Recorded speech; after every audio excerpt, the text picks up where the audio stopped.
For centuries, Constantinople anchored the Greek-speaking world. As capital of the Roman and Byzantine empires, the city held immense cultural gravity. That long-standing order fractured after the First World War. The Ottoman Empire, having joined the Central Powers, suffered total military defeat, leaving its territories exposed. This map of the Aegean Sea shows Greece's ambition, the Megali Plan. Their goal was to push borders outward and reclaim their ancient capital. But the Entente powers drew rigid partition lines that forcefully rolled back the Greek advance. With the Ottoman Empire broken and the map entirely open to revision, Greece seemed perfectly positioned. Yet 3 immense barriers kept Constantinople firmly out of their hands. As the Greeks would soon learn, possessing deep cultural legacy and declaring historical entitlement offers zero guarantee of geopolitical reward. To understand the first barrier, we have to look at the initial negotiations. Greece was never actually at the front of the line. The Entente had originally promised the city to Russia to cement their wartime alliance and give them vital access to the Mediterranean. That arrangement completely collapsed in 1917. A communist revolution violently removed Russia from the alliance, leaving the fate of the city up in the air. To fill the void, the Entente powers drafted the Treaty of Sèvres. Their solution for Constantinople was to declare it an international zone. In reality, this designation was a very thin disguise for British occupation. It granted British officials direct veto power over all laws passed by the remaining Ottoman government. This map highlights exactly why they wanted it.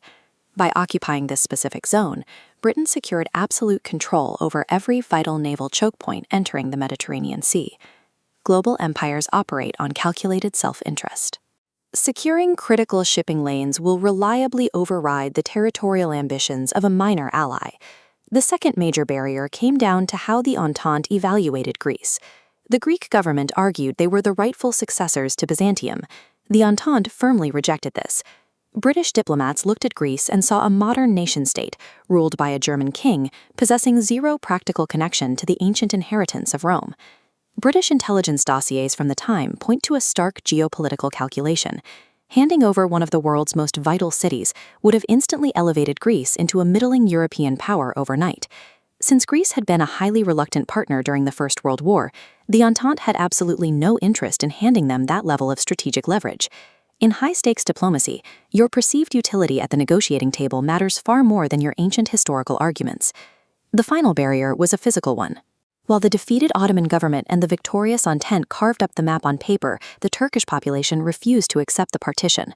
Resistance groups rapidly formed across the region, unifying under the decisive leadership of a military commander named Mustafa Kemal.